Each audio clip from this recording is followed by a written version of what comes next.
পশ্চিমবঙ্গের যে কোনো পরিবারের কাছে যান, তারা কখনো সরকারি স্কুলে তাদের পরিবারের ছেলে মেয়েদের ভর্তি করতে চায় না যদি বেসরকারি স্কুলে পড়ানোর মতন পয়সা থাকে।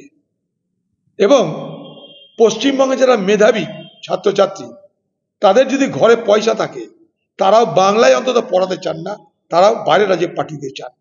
এটা কিন্তু বাংলার চেহারা। তাই স্বাভাবিকভাবেই বাংলার শিক্ষা ব্যবস্থা আজকে সম্পূর্ণ ধ্বংসের মুখে, কারণ সম্পূর্ণ শিক্ষা ব্যবস্থাটা তৃণমূলীকরণ হয়েছে। সেখানে পয়সা দিলে ট্রান্সফার হয়ে শহরে এসে নিজের ঘরে থাকা যায়। তা গ্রামের স্কুলে যাবে কে? সব শিক্ষক শিক্ষিকা শহরে।